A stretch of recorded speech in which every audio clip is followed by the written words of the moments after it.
only thing we have to fear is in war, fear itself. there is no substitute for victory. Let us never negotiate out of fear. We stand undivided, forever united, fighting hand in hand for the liberty we've earned, for glory and honor, for our sons and daughters, ever mindful of the lessons we've learned. Let the torch of freedom burn.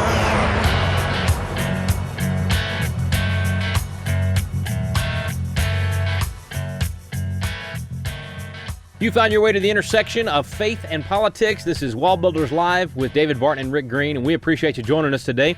You can also join us online at wallbuilders.com and wallbuilderslive.com, as well as Facebook. Get on Facebook and look for us, Rick Green and David Barton, WallBuilders. You'll find our pages there. We'd love to engage in conversation there as well. If you're tuning in today for the first time this week, you're actually joining us in part 4 of a 4-part series on the Constitution.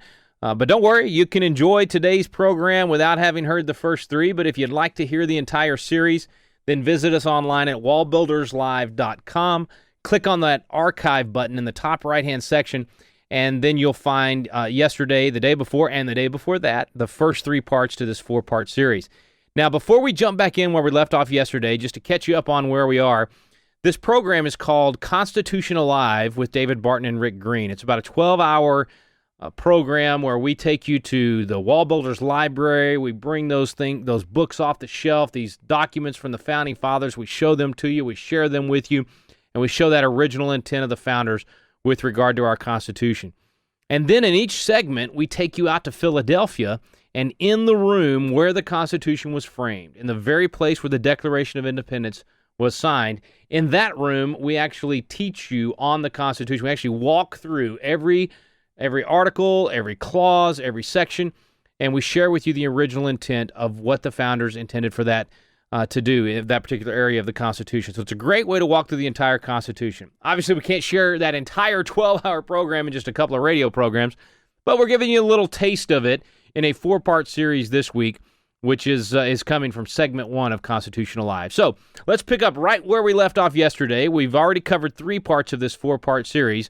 We're going to take you right back to Constitution Alive with David Barton and Rick Green.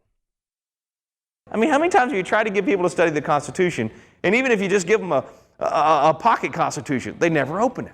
What we've got to do is we've got to put some tools in their hands that they can quickly access how this country works, and they can quickly access how to be a part of it. So just keep that in mind. It's not. I really encourage you actually to dig deeper. Let this be the quick start guide, and then go back home and do the more extended classes. Hillsdale College does a great program. The National Center for Constitutional Studies has some fantastic programs. In fact, 5,000 Year Leap, I've got up here, The Making of America. I'll tell you a great source. My favorite of all is Ed Meese's commentary on the Constitution. He goes line by line in this thing. Check that out. Heritage Foundation put that out, and it's another great tool. There's so many great tools out there. So our goal is not to replace any of them. Our goal is just to try to get people interested in going and doing those things. So that's kind of the concept tonight. We're going to do the quick start guide to the Constitution, if you will. So remember our goal. It's to identify our rights and then know how to protect and preserve them, how to properly do that. So that's our approach number 1. Approach number 2 is we're not going to focus on judicial interpretation. We're going to focus on original intent. There's another analogy for this one. My mom actually gave this one to me. She was a bank teller when she was younger. And she said, as a bank teller, I went through all this training and I handled all this money. And she said, Rick, they never gave me a counterfeit bill. They never showed me a counterfeit so I could feel it and know what it felt like. She said, no, what they did was they had me handle the real deal, the genuine article, so much so that when that counterfeit bill came through my fingers, I knew something's not right. Because I had worked with the genuine article so much, I recognized the counterfeit immediately. Same thing for us. We're going to study the real deal. We're going to study the Constitution itself. We're going to study the founders and what they said and did and how they acted when they were putting the Constitution in place. We're going to study the actual words of our founding documents, not on what some judge says that he thinks or she thinks that they meant. I think that's what's gotten us off course, as we've allowed judge after judge to pontificate on what some other judge said, about what some other judge said, about what some other... And we've gotten so far off course, and we got, you think about the freedom of religion now. We got so many tests on what the freedom of religion is, or when you violate that, or when the Establishment Clause is violated. I mean, Sandra Day O'Connor had her 3-part test, then her 4-part test, and her 5-part. I mean, everybody's got all their tests, right? And it's just confusing. Why? Because we've gotten away from studying the original itself and what the founders did. So our goal is original intent. Let me give you a couple of quotes from the founders on this. They said, on every question of construction, carry ourselves back to the time when the Constitution was adopted. And how about back to the room? I don't usually get to say that in the class. Let's carry ourselves back to the time. Here we are in the actual room where the Constitution was adopted. Recollect the spirit manifested in the debate. So what these guys were actually saying right here when they adopted the Constitution. And instead of trying what meaning may be squeezed out of the text or invented against it. In other words, instead of taking the words and, oh, well, today that word means X, Y, and Z, so this must be what the founders meant, or trying to invent some meaning into the Constitution to try to get an outcome on the judicial decision. Instead of doing that, Jefferson says we should go back to the time, study what these guys were actually saying, and he said then conform to the probable one in which it was passed.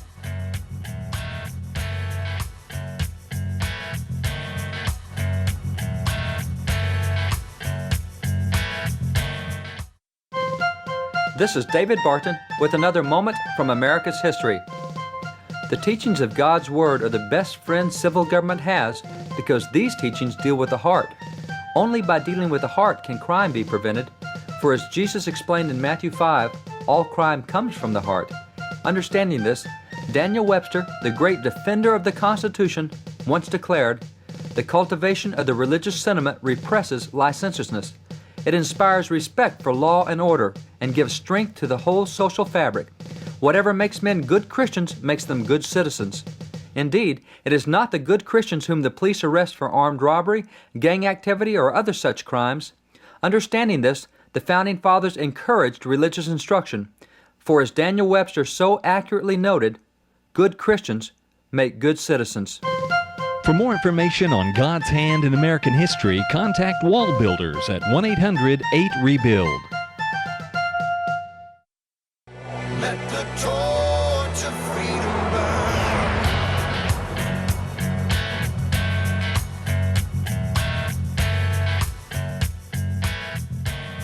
So these guys are going to speak to us tonight. They're going to tell us what they actually said about these different areas of the Constitution so that we can follow Jefferson's suggestion there. And then Madison, of course, the father of the Constitution, we'll hear a lot from him tonight. He said, "I entirely concur in the propriety of resorting to the sense in which the Constitution was accepted and ratified by the nation." So in other words, you're going to figure out what it says. He says you go back to what these guys said when they adopted it, and then what happened in those individual states when they had their ratification debates. In that sense alone, it is the legitimate Constitution. So you want the legitimate Constitution, you go back to the beginning what these guys did. If that be not the guide, so if you go the other direction, if that be not the guide in expounding it, there can be no security for a consistent and stable Constitution more than for a faithful exercise of its power. So what do you get? Instead of having a stable Constitution and a clear understanding that stays true throughout time, and if you don't like it, you use Article 5 and you amend it. But instead of having that stable Constitution, what do we get? 3-part test on this, a 4-part test on this. Total confusion about what is or is not constitutional. Madison said, come back to the original if you really want to know. He said, what a metamorphosis would be produced in the code of law if all its ancient phraseology were to be taken in the modern sense. So when we think about phrases like general welfare, what did it mean back then?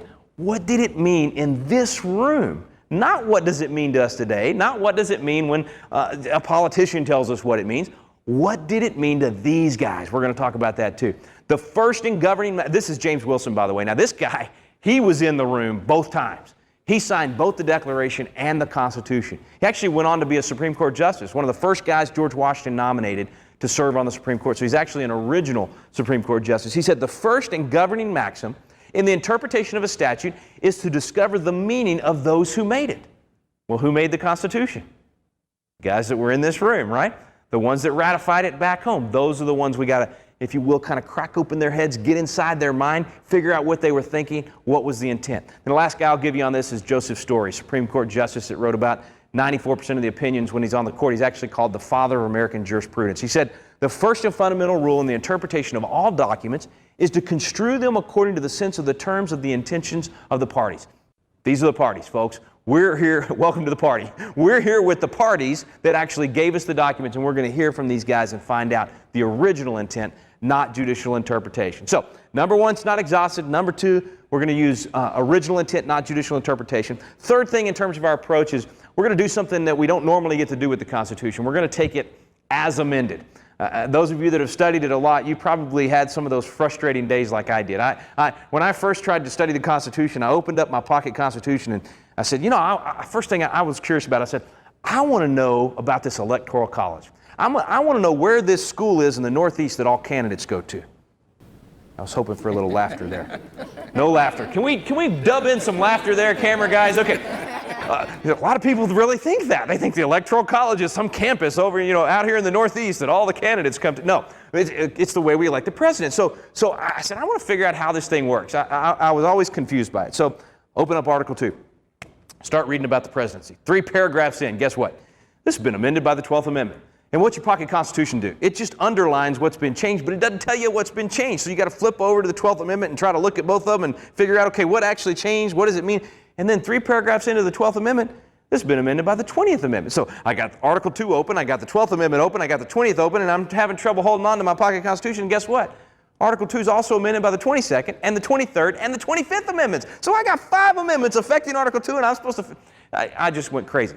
I am so thankful for my buddy Mike Haller. Mike put this thing together. He did meticulous work to put together this Constitution Made Easy, the tool we're going to use tonight. And I know you're going to, as the night goes on, you're going to think this green guy is really simple-minded, because I am. I need things to be explained. Okay, so Mike really helped me with this, and he laid out the Constitution as amended. What a novel concept. So the tool in your hands tonight, what you're going to be able to do is flip that thing open, and on the left-hand side of the page, we get the original. Because I'm an originalist, I'm not for replacing that language, but we get the original on the left-hand side of the page, and then on the right-hand side of the page, we get the Constitution as amended. So the blue is all the amendments incorporated into the original, and it's in modern language. So that's the fourth thing we get is some plain language that makes it easy for people that haven't made a big study out of this to actually go and read through the Constitution very quickly. Well, part of what I love about that Constitution Made Easy is you can actually sit down and read the blue part, the plain language, in about 15 minutes.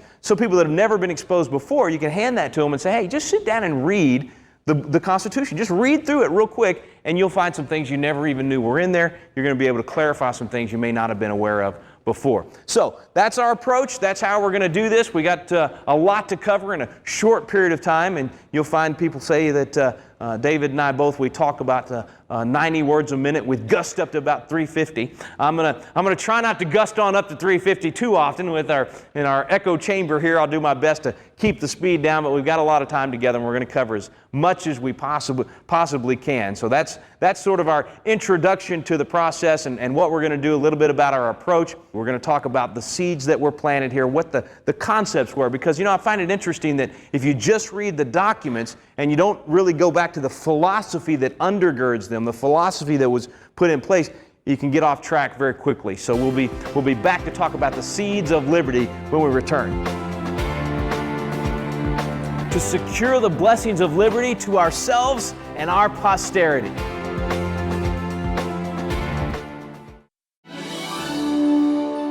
Hey, this is Tim Barton with WallBuilders. And as you've had the opportunity to listen to WallBuilders Live, you've probably heard the wealth of information about our nation, about our spiritual heritage, about the religious liberties, about all the things that makes America exceptional. And you might be thinking, as incredible as this information is, I wish there was a way that I could get one of the WallBuilders guys to come to my area and share with my group, whether it be a church, whether it be a Christian school or public school or some political event or activity. If you're interested in having a WallBuilder speaker come to your area, you can get on our website at www.wallbuilders.com, and there's a tab for scheduling. And if you'll click on that tab, you'll notice there's a list of information from speakers' bios to events that are already going on, and there's a section where you can request an event to bring this information about who we are, where we came from, our religious liberties and freedoms. Go to the WallBuilders website and bring a speaker to your area. Let the torch of freedom burn.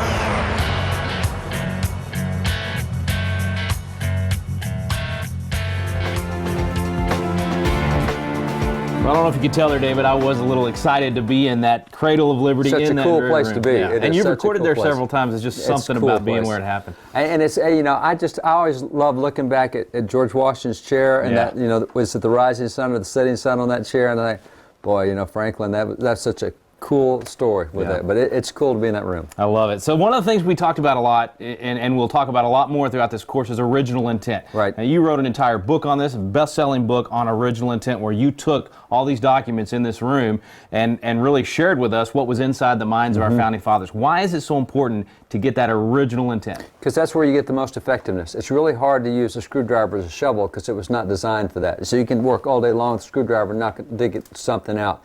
You have to know original intent, have to know how it's designed. It's like using the owner's manual. If you want the most out of your car, your TV, anything else, you're not saying people would misuse the Constitution and for not. something it wasn't intended to be used for. You know how we talked at the beginning about human nature and principles, and Yeah. that's what the Constitution works because it's based on certain principles. One of those principles is human nature, and absolutely it can be. And we'll cover this in future lessons, but that's why we have checks and balances and separation of powers, and the Founding Fathers told us about human nature, and because of that they put principles in there to keep people from taking and abusing this. It won't stop it if we don't apply those principles, Yeah. but they gave us some tools by which we can stop some I abuse. like that analogy because now not just original intent, but original intended use. And intended it's a good use. way to think of it. It is. It is. And one of the things that's kind of a good example that you talked about, if we don't do that right then, you're talking about how we get off track, and you're exactly right. Here's a great example. This is one of the best-selling books in American history. It's one of the McGuffey Readers. They came out in 1830s and 40s and went through 120 million copies to this date. So, I mean, they have sold like crazy. So here is a fourth grade reader. And I just open up here to lesson number 9, Death at the Toilet. Wait a minute. I have no idea. Yeah. Why would they use such crude bathroom humor back in that day? Because back in that day, toilet is where we get the word toiletries, which is like your shaving stuff and your hair stuff. And well, toilet was really your vanity table, and that's why we call it vanity. So death at the toilet is death at the vanity table.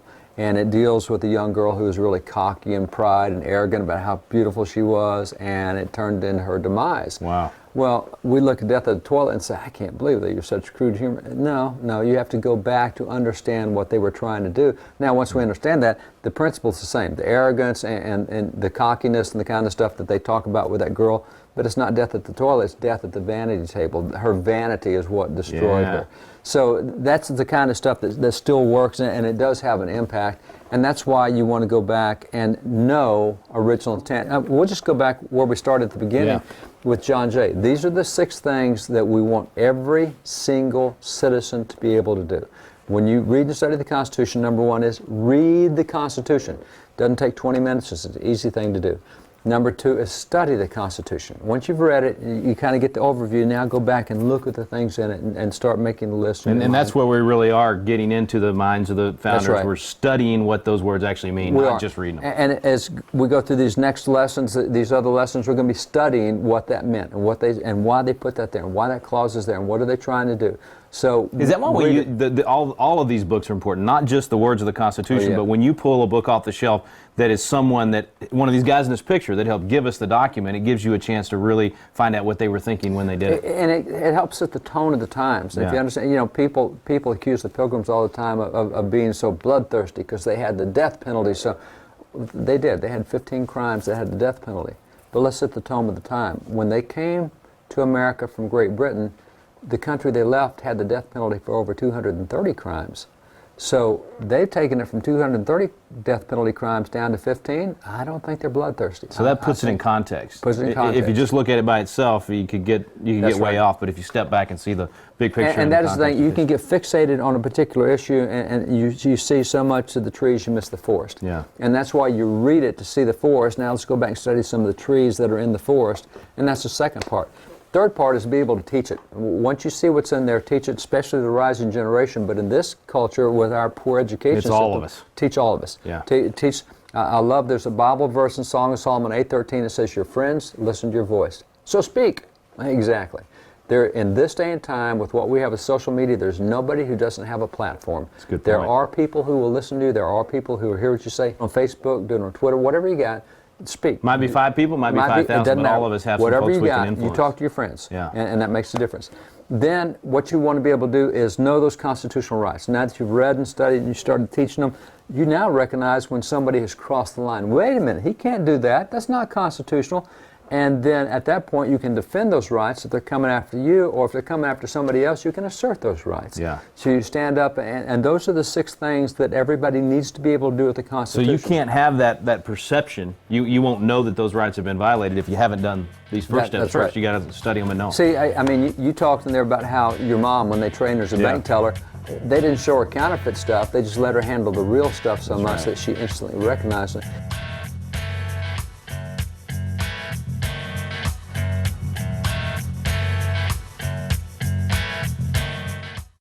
Have you ever wanted to learn more about the United States Constitution, but just felt like, man, the classes are boring, or it's just that old language from 200 years ago, or I don't know where to start? People want to know, but it gets frustrating because you don't know where to look for truth about the Constitution either.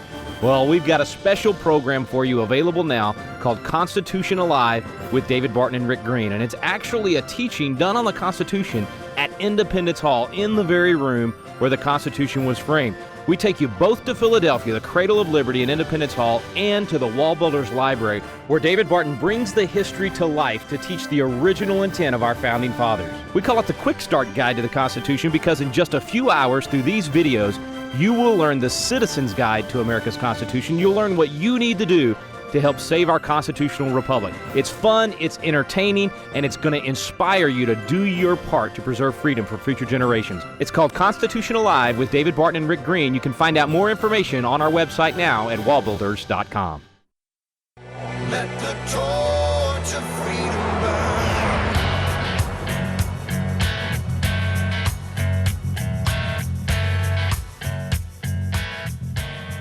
And we did the same thing in World War II. If you wanted to be able to recognize the enemy, you studied those enemy identification charts. So you studied all the enemy planes, all the enemy tanks. So when you saw it, you read, that's the enemy. Now we can defend and assert ourselves. We're going on offense. Yeah. You want to make sure you didn't get one of the Allied tanks. You know, you didn't want one of the British tanks. So you studied.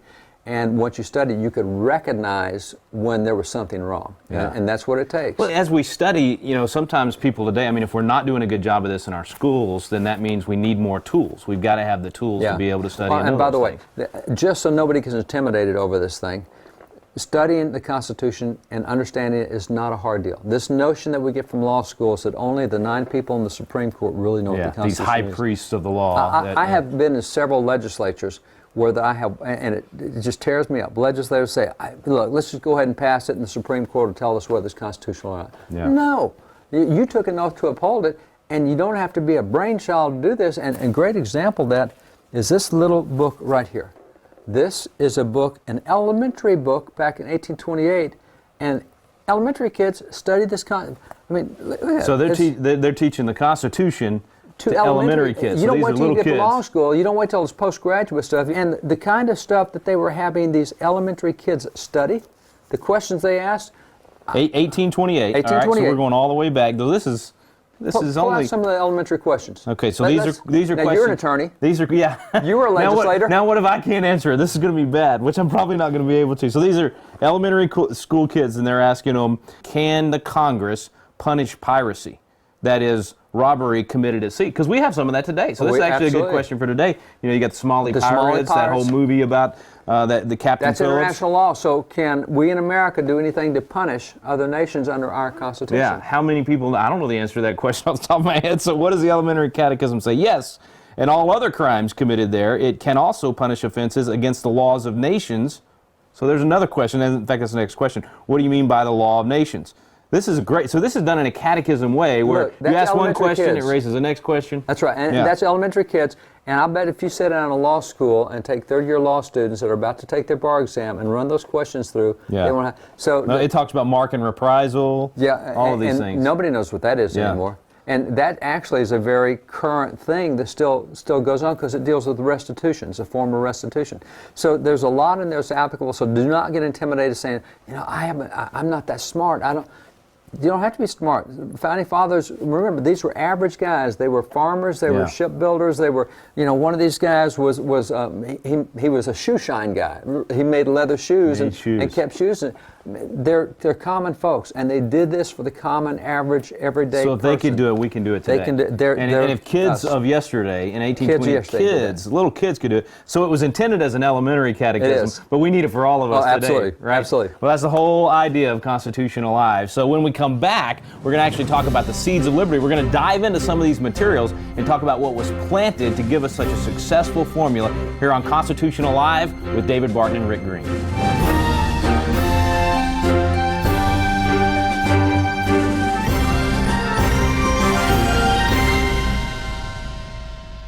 Well, that's the conclusion of segment 1 in Constitution Alive with David Barton and Rick Green. There's so much more there.